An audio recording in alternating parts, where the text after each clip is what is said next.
Hello, this is Michael Silva. In this episode, we are going to talk about public speaking and webinars. Public speaking is an excellent way for an independent security consultant to promote their consulting practice. Over the years, I have spoken to many diverse groups, including architects, engineers, construction specifiers, property managers, hospital executives, estate managers, security managers, community crime prevention associations, and many others. My speaking engagements have taken place in both public forums and within private companies.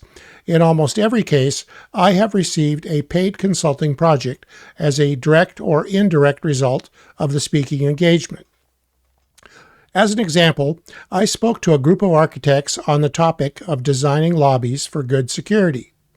At the conclusion of my presentation, an architect approached me and wanted to hire me to help plan security for a government office building she was designing.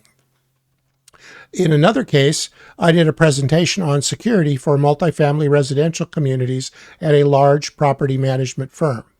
When the presentation was over, a property manager came up to me and asked me to provide a proposal to conduct an assessment for one of the condominiums that he managed.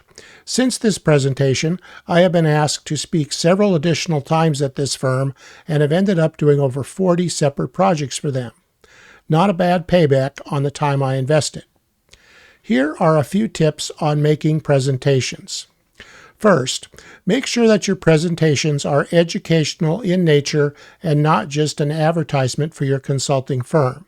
It's okay to briefly mention your firm and the services that it provides at the end of the presentation. Second, arrive early to get prepared well in advance of your presentation. Be prepared for technical difficulties and have a backup plan. Third, keep your presentation short and to the point. It is better to teach one topic well than it is to teach several topics poorly.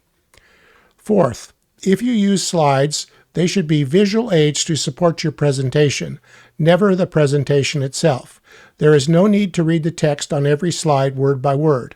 This is a sure sign of an amateur presenter. Fifth, the use of images rather than text on slides is preferred. If you must use text, use it sparingly. Big, chunky blocks of text are a no-no. Make sure that any text used is easy to read from a distance. Sixth, minimize the use of animations, sound effects, and flashy transitions between slides. While these can be used once or twice to emphasize a point, excessive use of them can be distracting to your audience.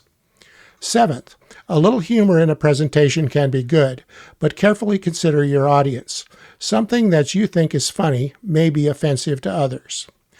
Eighth, make handouts available, but don't pass them out until the end of your presentation. You don't want your audience to read your handout instead of listening to you while you are giving your talk. Ninth, leave plenty of time for questions at the end of your session. 10th, have a written sign-in sheet and encourage all participants to sign in and provide their email address so that they can receive your newsletter and other updates. This can provide you with a list of prospects to add to your sales and marketing database. Webinars. Webinars are similar to in-person presentation, but are presented using a video conference platform such as Zoom or Microsoft Teams.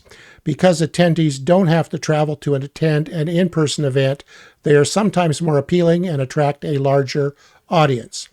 For example, I do an annual webinar on security for people who manage apartments and condominiums.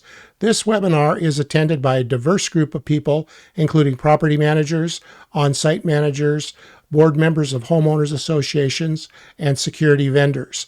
I almost always get at least one request to submit a proposal for a security assessment after one of these webinars. I would strongly encourage you to include public speaking, webinars, or both to your overall sales and marketing strategy.